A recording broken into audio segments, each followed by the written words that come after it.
زمانا على زمان، كما فضل مكانا على مكان، وإنسانا على إنسان. ونشهد أن لا إله إلا الله وحده لا شريك له، لا زد له ولا ند له ولا مثل له. ونشهد أن سيدنا وسندنا وحبيبنا وحبيب ربنا وطبيبنا وطبيب قلوبنا ومولانا محمدا عبده ورسوله،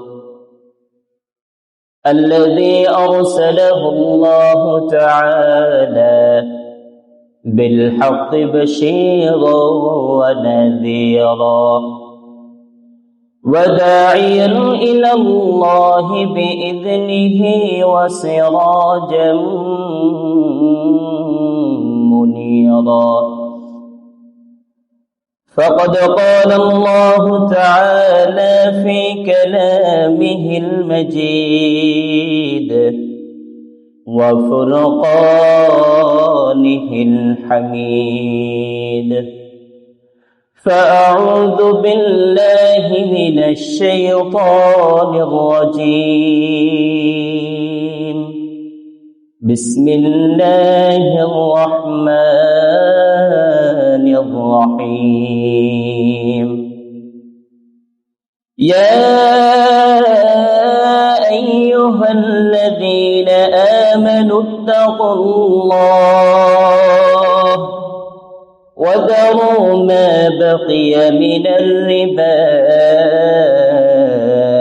إن كنتم مؤمنين، فإن لم تفعلوا فأذنوا بحرب من الله ورسوله، وإن تبدوا فلكم رؤوس أموالكم لا تظلمون ولا تظلمون.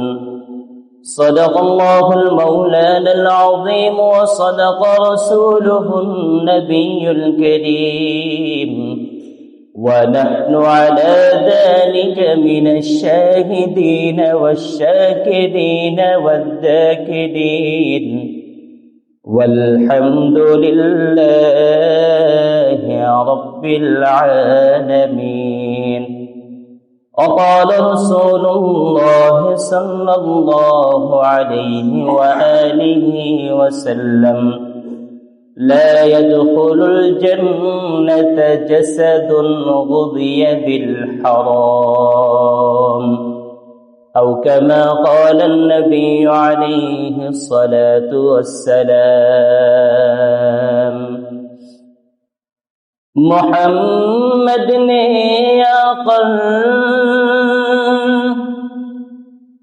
محمد نے آخر کفر کو مٹایا،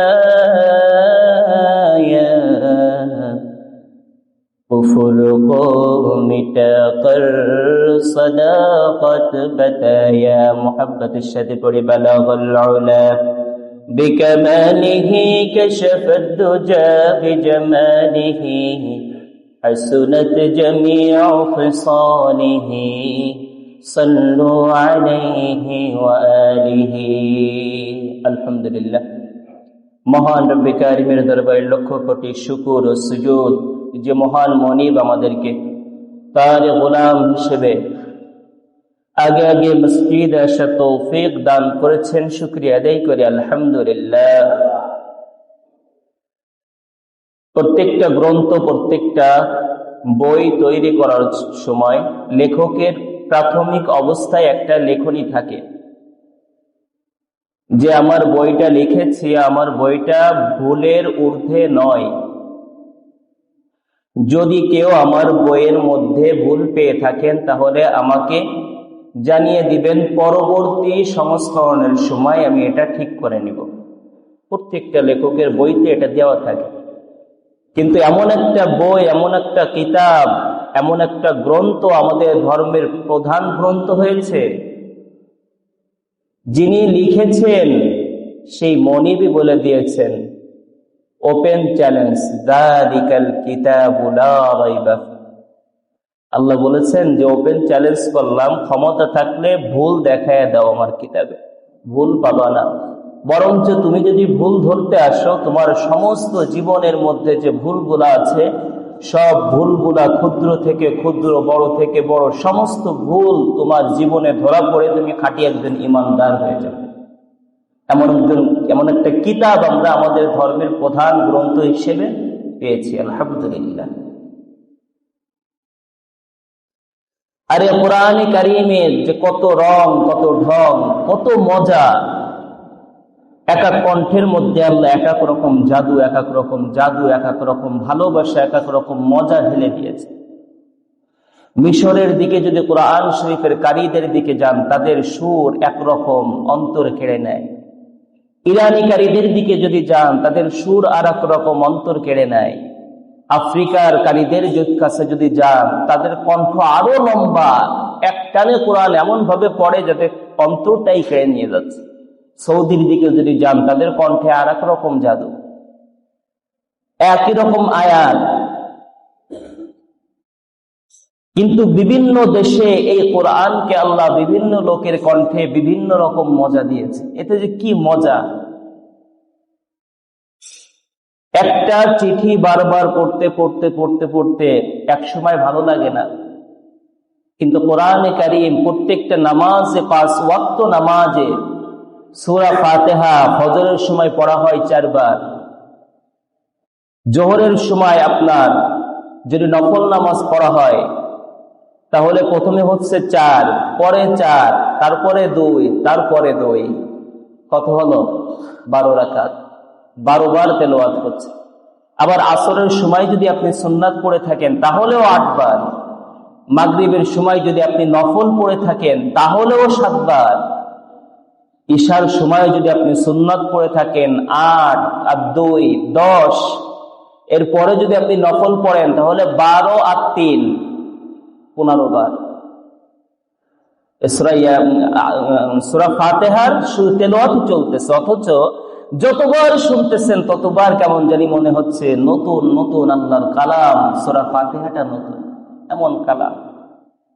না জানি কিয়ামতের ময়দানে জান্নাতি ব্যক্তিদেরকে যখন আল্লাহ অভ্যর্থনা জানানোর জন্য কণ্ঠ দিয়ে শোনাবেন, ওই কণ্ঠটা না জানি আরো কত মধুর হবে। আল্লাহ রাব্বুল আলামিন জান্নাতীদেরকে ডেকে বলবেন, জান্নাতে ঢোকো, ফাদখুলি ফি ইবাদি ওয়াদখুলি জান্নাতি। জান্নাতীরা যখন জান্নাতের মধ্যে দাখিল হয়ে যাবে, ঢুকবে, তাদের সর্বপ্রথম অভ্যর্থনা জানানোর জন্য আমার মালিক বলবে, দুনিয়ায় কত কষ্ট করেছো, নাফরমানরা ঘুমের মধ্যে ছিল, আর তুমি আমার গোলাম, দিন ভরে কর্মের মধ্যে ছিল, কত কষ্ট করেছো। রাত্র যখন গভীর হয়, তুমি ঘুমাও নাই, তুমি আমার গোলাম। তুমি ওই রাত্রে বেলায় উঠে তুমি চিন্তা করেছো, দুনিয়ার সমস্ত মানুষ ঘুমের মধ্যে, সমস্ত পাখিগুলি, জীবজন্তু ঘুমের মধ্যে আছে, একজন ঘুমাই নাই, একজন জাগ্রত অবস্থায় আছে। আর শুধু আমি আর ওই মালিক, আমার আল্লাহ জাগ্রত আছেন, আর আমি জাগ্রত আছি। আমি আর আমার মালিক একাকিত্ব কথা বলবো। রাত্রে ঘুমাইতে পারো নাই, তাহাজ্জুদের নামাজ, ফরজ নামাজের পরে মালিকের কাছে সবচাইতে পছন্দনীয় নামাজ তাহাজ্জুদের নামাজ। এতে যে কত মজা! কমসে কম মাসের মধ্যে ছুটির দিনগুলা, বৃহস্পতিবার রাত্রে, শুক্রবারে আগের রাত, এই 4টা দিন একটু তাহাজ্জুদের নামাজ পড়ে দেখবেন কি মজা আল্লাহর মধ্যে রাখছে। কিয়ামতের ময়দানে আল্লাহ রাব্বুল আলামিন ওই জান্নাতীদেরকে অভ্যর্থনা জানানোর জন্য হুরদের দ্বারা প্রত্যেকটা জান্নাতি ব্যক্তির জন্য 70 জন হুর হবে, নারী স্ত্রী। দুনিয়ার মধ্যে যখন আপনার স্ত্রী আপনাকে একটু রাগের চোটে বকাঝকা করে, আল্লাহর হাবিব সাল্লাল্লাহু আলাইহি ওয়াসাল্লাম বলেন জান্নাত থেকে ওই হুররা দুনিয়ার আপনার স্ত্রীর বকাঝকা তারা কানে শুনতে পায়। সুবহানাল্লাহ, এমন পাওয়ার আল্লাহ তাদের দিয়েছে। আর ওই জান্নাতি হুররা জান্নাত থেকে দুনিয়ার আপনার স্ত্রীকে বলতে থাকে, খবরদার খবরদার,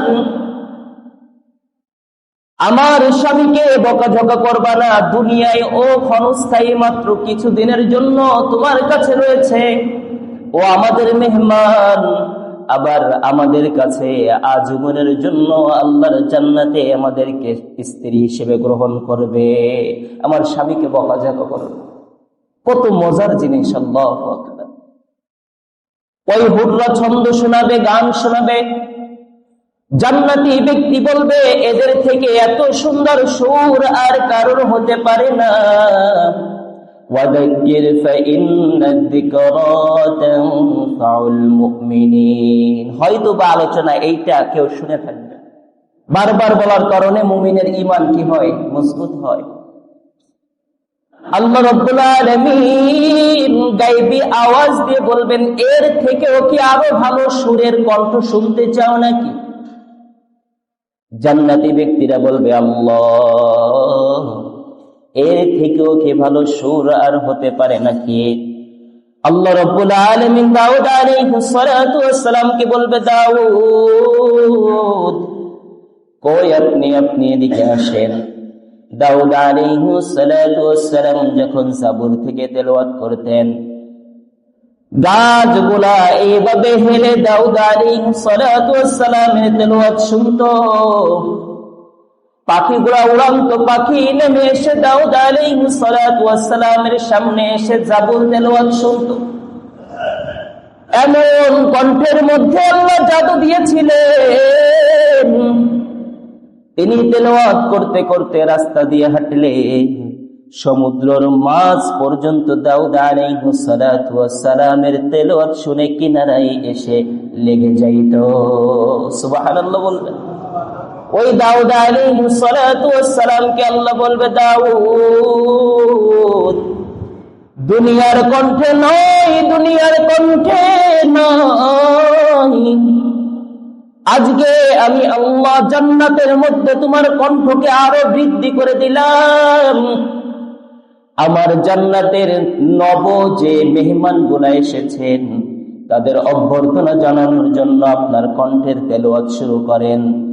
দাউদ আলাইহিস সালাতু ওয়াস সালাম তেলাওয়াত শুরু করবেন। জান্নাতি ব্যক্তিরা চক্ষুটা বন্ধ করে অন্তরের চক্ষু দিয়ে শুনবে আর ব্যাকুল হয়ে যাবে। এত সুন্দর সুর,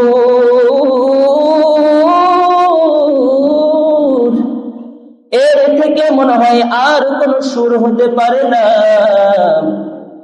আল্লাহ রাব্বুল আলামিন দাউদ আলাইহিস সালাতু ওয়াস সালামকে বলবেন, চুপ থাকো। দাউদ আলাইহিস সালাতু ওয়াস সালাম জাবুর তেলাওয়াত শেষ করে ফেলবেন। আল্লাহ রাব্বুল আলামিন বলবেন, ও জান্নাতি ব্যক্তিরা কি মনে হয় আল্লাহ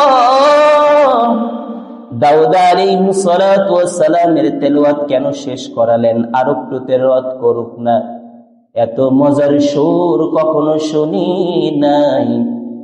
আল্লাহ রাব্বুল আলামিন বলবেন, এর থেকেও ভালো তেলাওয়াত, ভালো কণ্ঠের তেলাওয়াত আছে। জান্নাতি ব্যক্তিরা বলবে, আল্লাহ এর থেকে আরো কেমন সুর হতে পারে? এর থেকে কণ্ঠের মধ্যে জাদু কার হতে পারে? আমার মালিক বলবেন, সাইয়্যিদুল মুরসালিন রাহমাতাল লিল আলামিন,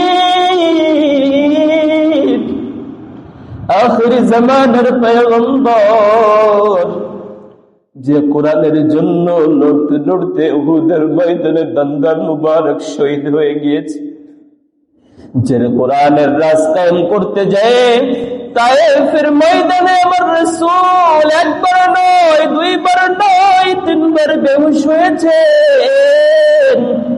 কই আমার হাবিব কই? আমার হাবিবের কণ্ঠে আল্লাহ এমন জাদু দান করেছিলেন যে ইহুদি বেঈমানরা আমার রাসূলকে কষ্ট দেওয়ার জন্য 24টা ঘন্টা পরিকল্পনা করত।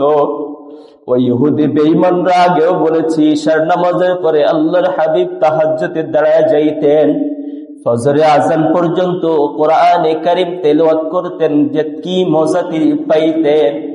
আর যে ইহুদি বেঈমানরা তিনাকে ক্ষতি করার জন্য 24টা ঘন্টা আমার হাবিবের ক্ষতি করার জন্য পরিকল্পনা করত, ওই আবু লাহাব, আবু জাহেল, উতবা, শাইবা, উবাই ইবনে মুগীরা আমার হাবিবের হুজরার চারিপাশ দিয়ে রাতভর তেলাওয়াত শুনতো। ফজরের আজান যখন দিত তাদের মনে হইতো, আরে কেন ফজরের আজানটা দিল, আর একটু পরে কেন আজান দিল না? এত সুন্দর সুর আর তো কখনো শুনতে পারবো না, আবার আগামী কালকের জন্য অপেক্ষা থাকতে হবে।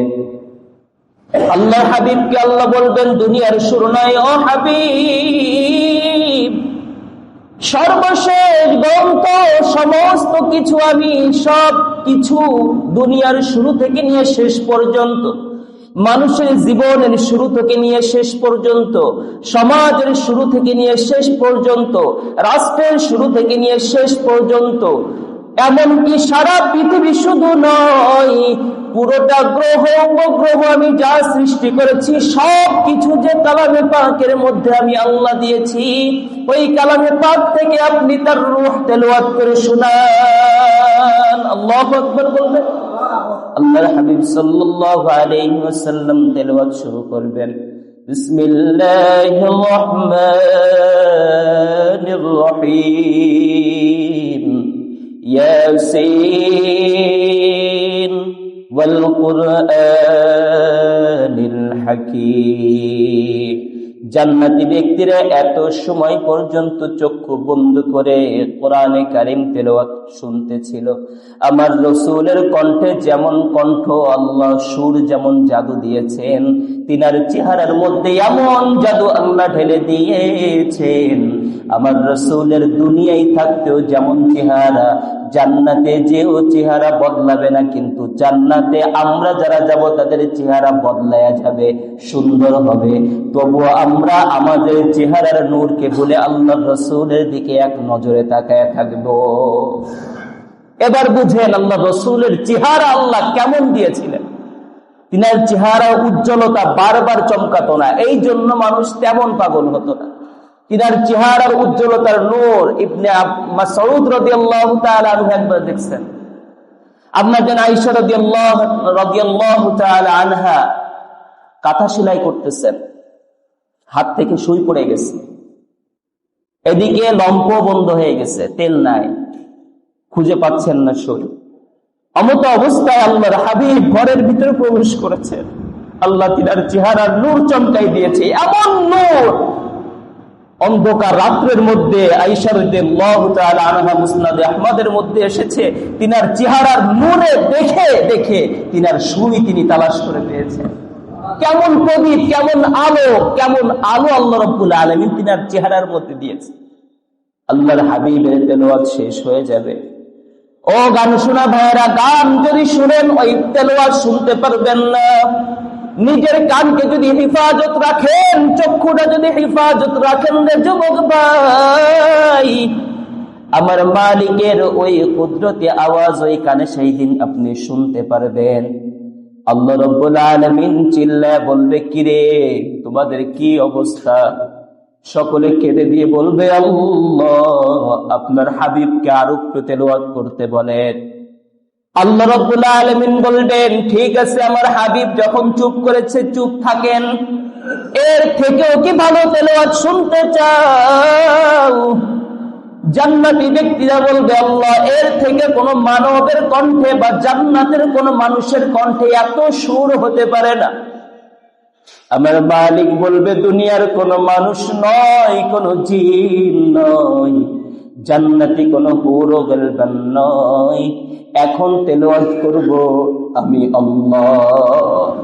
আমার মালিক তেলাওয়াত করে শোনাবেন। আরে ভাই, যে আল্লাহর কোরআন এত মধুর লাগে, না জানি তিনার কণ্ঠে আল্লাহর কণ্ঠে আল্লাহ কেমন জাদু রেখেছে। আল্লাহ তেলাওয়াত শুরু করবেন, আর-রহমান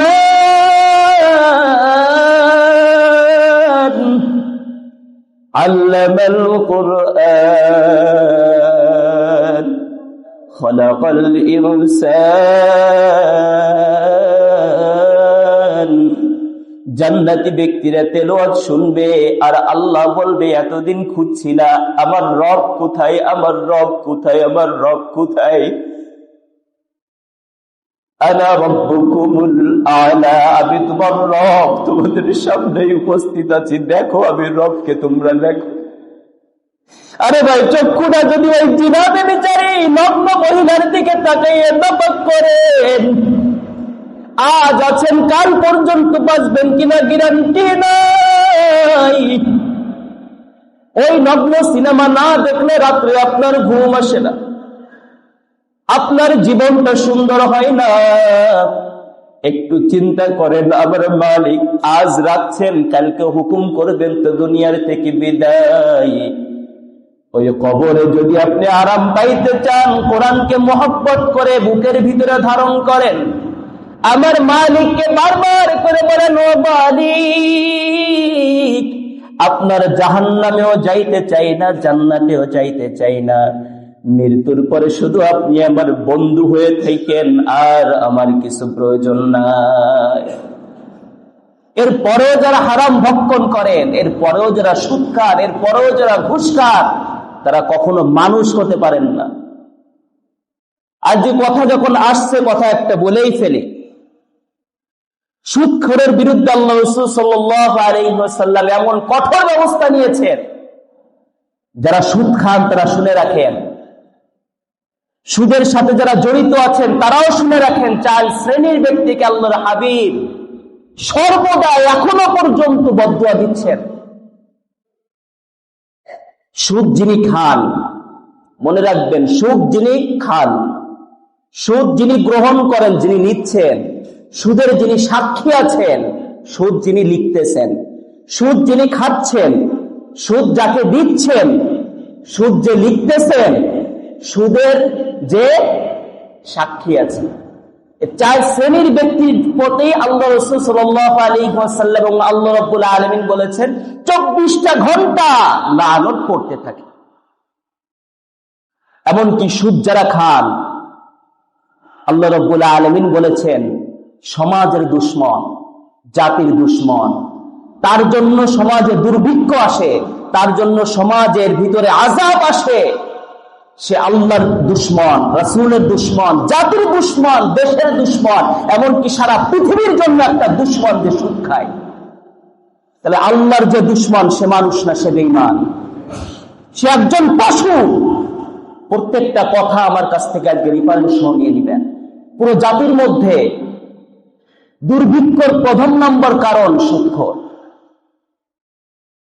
সুদ খাওয়া আল্লাহ রাসূল এবং আল্লাহ রাব্বুল আলামিনের সাথে যুদ্ধ ঘোষণা পর্যন্ত আল্লাহ রাব্বুল আলামিন বলেছেন। সূরা বাকারা 278 নম্বর আয়াত এবং 279 নম্বর আয়াত পড়ে নেবেন বিস্তারিত। দ্বিতীয় নাম্বার, 12টা শাস্তি সুদখোরের বিরুদ্ধে। 12টা শাস্তির কথা বলে আমি শেষ করে দিব। এখন আপনি যদি মনে করেন যে আমি জাতির দুশমন হব, আল্লাহর দুশমন হব, দুনিয়ায় যে কয়দিন আছি, মৃত্যুর পরে যা ইচ্ছা তাই হবে, ফিরআউনের মতো ডায়লগ যদি হয়ে যায়, তার সাথে উঠবেন আমার কি, বাল্লিগু আন্নী ওয়ালাউ আয়া, আমার মালিককে তো বলতে পারবো যে আমাকে যা শিখিয়েছেন আল্লাহ আপনি, আমি পৌঁছে দিয়েছি। দ্বিতীয় নাম্বার, 12টা শাস্তির মধ্যে প্রথম নাম্বারই হচ্ছে আল্লাহ রাব্বুল আলামিন বলেছেন তুমি যদি সুদ খাও তাহলে আমার সাথে আর আমার রাসূলের সাথে যুদ্ধের জন্য প্রস্তুত থাকো। কেমন শক্তি আছে তৈয়ার থাকেন। আয়াত নম্বর সূরা বাকারা 278 279 বিস্তারিত লেখা আছে, লম্বা তাফসীর দেখবেন, তাফসীর ইবনে কাসির বিস্তারিত লেখা আছে। 2 নম্বরে চলে আসেন, সুদ খাওয়া মানে কিয়ামতের ময়দানে পাগল অবস্থায় উঠা মানুষ দেখে বুঝবে এটা সুদখোর। কিয়ামতের ময়দানে পাগল অবস্থায় উঠবে, তার সেন্সই থাকবে না। এমন তো মানুষের সেন্স থাকবে না, কিন্তু তার ধরন পোশাক অন্যরকম হবে, মানুষ দেখেই বুঝবে যে হারামখোর, সুদখোর, বেঈমান। এটার রেফারেন্স এখানে সূরা বাকারা 275 নম্বর আয়াত, তাফসীর ইবনে কাসির। 3 নম্বরে চলে আসেন, সুদ খাওয়া মানে গলার মধ্যে ফাঁস লাগানো অবস্থায় কিয়ামতের ময়দানে উঠা। সুদ খাওয়া মানে কিয়ামতের ময়দানে কি গলায় ফাঁস লাগা অবস্থায় উঠা, মানুষ দেখে বুঝবে সুদখোর, হারামখোর। রেফারেন্স আমদাদুত তাফসীর 1 নম্বর খণ্ড 330 নম্বর পৃষ্ঠা, দেখে নিবেন। যারা বুঝবেন, উলামায়ে কেরাম যারা আছেন তাদের জন্য সহজ, কিন্তু এটা সাধারণ মানুষ বুঝতেছেন না। 4 নম্বর, সুদ খাওয়া মানে এলাকার মধ্যে আল্লাহর আযাব বৈধ করা। সুদ খাচ্ছেন আপনি একা, কিন্তু গ্রামবাসী আপনার তালে তাল দিচ্ছে, আপনাকে ঠেকাচ্ছে না।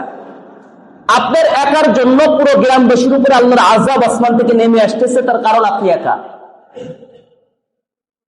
রেফারেন্সটা নিয়ে নেন, আত-তারহিব ওয়া তারগীব 3 নম্বর খণ্ড 69 নম্বর পৃষ্ঠা।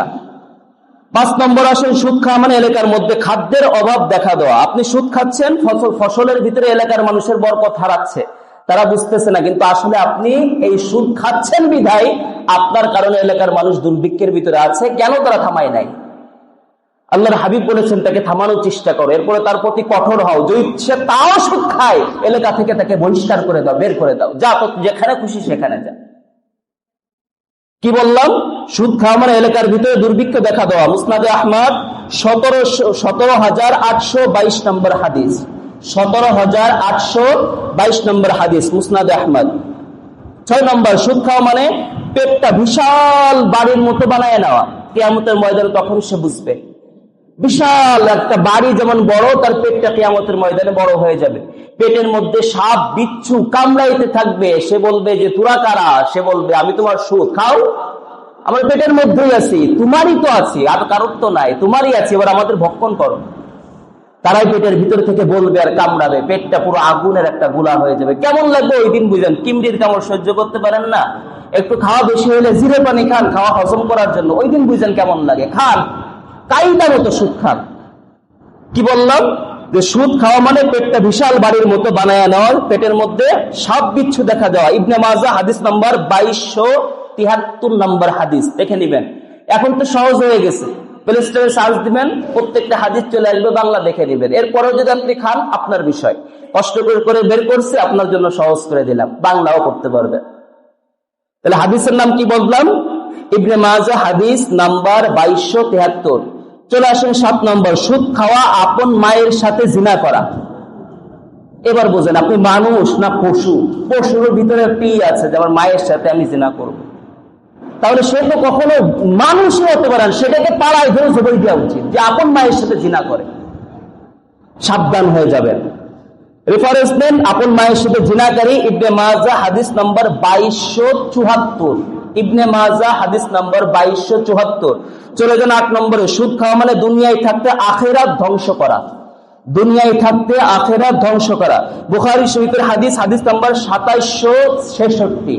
হাদিস নাম্বার বুখারী শরীফের হাদিস 2766। চলে যান 8 নম্বর। 9 নম্বর, সুদ খাওয়া মানে কিয়ামত পর্যন্ত রক্তের নদীতে সাঁতার কাটা। এটা একটু লম্বা করে না বললে নয়। রক্তের নদীতে কেমন সাঁতার কাটবে? সে রক্তের নদীর মাঝখানে পড়বে। পড়তে পড়তে আল্লাহ রাসূল ঘুমের অবস্থায় আছেন, একদিন সাহাবায়ে কিরামদেরকে বলতেছেন নবীদের ঘুমটাও অনেক। তখন সাহাবায়ে কিরামদেরকে বলতেছেন, ও সাহাবায়ে কিরামরা, তোমরা আজকে কি কোনো স্বপ্নে দেখেছো? কে ইয়া রাসূলুল্লাহ, স্বপ্নে দেখি নাই, আমি আজকে একটা স্বপ্নে দেখছি। এই যে বিস্তারিত হাদিস, কি স্বপ্নে দেখছেন ইয়া রাসূলুল্লাহ? আল্লাহর হাবিব বললেন, আমি দেখলাম যে একজন ব্যক্তি সুদখোর, সে রক্তের নদীতে হাবুডুবু খাচ্ছে, বাঁচার জন্য সাঁতার কেটে কুলে আসতে চাচ্ছে। কুলে বিশাল একজন মানুষ বা ফেরেশতা বা অবয়ব আল্লাহর সৃষ্টি, বিরাট এক পাথর নিয়ে দাঁড়ায় আছে। সে যখন কুলে আসছে, তার মুখ বরাবর ঠিক এইখান, আল্লাহ রাসূল বলছেন 2 ঠোঁটের মাঝখানে লিসান বরাবর তাকে পাথর নিক্ষেপ করছে, আবার সেই জায়গায় পৌঁছে গেছে।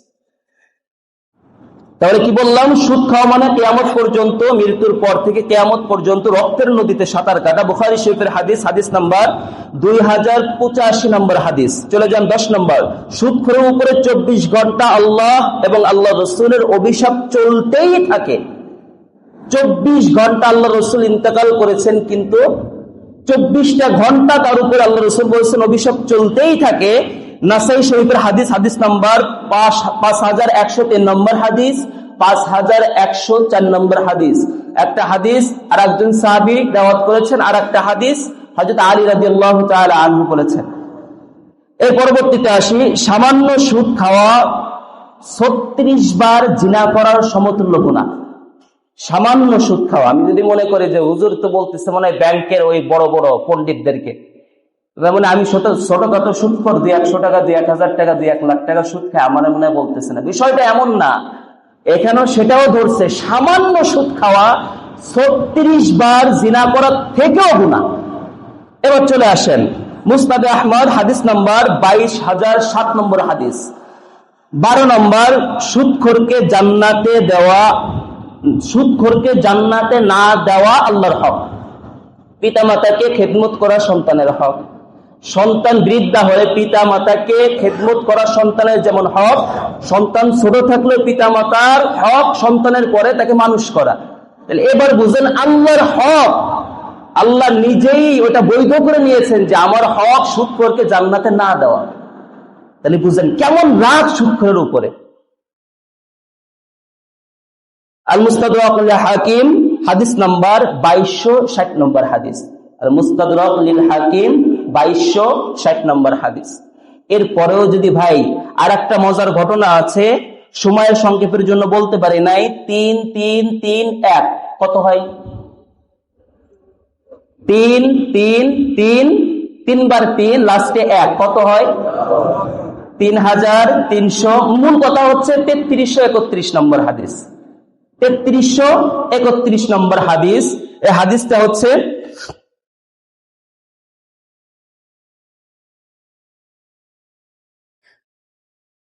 মিশকাত শরীফের হাদিস, আবু দাউদ শরীফের হাদিস, মিশকাত শরীফের হাদিসও আছে। একই হাদিস মিশকাত শরীফেও আছে, এটা হচ্ছে আবু দাউদ শরীফের ভিতরে বিস্তারিত, মজা পেয়ে যাবেন। এই হাদিসটা পড়ে নেবেন। যদি আপনার মন না গলে তাহলে হাদিসটা পড়লে ইনশাআল্লাহ আপনার অন্তরটা গলে যাবে। আল্লাহ রাব্বুল আলামিন বিশেষ করে আমাদেরকে যা কিছু শোনালেন, কোরআনের প্রতি মহব্বত এবং সুদকে পরিপূর্ণভাবে অন্তরের ভিতরে নাকচ করে আল্লাহর একত্ববাদ মেনে দুনিয়ার থেকে জান্নাতের মেহমান হিসেবে কবরের পথে রওনা হওয়ার তৌফিক দান করুন। সকলে বলেন আমিন।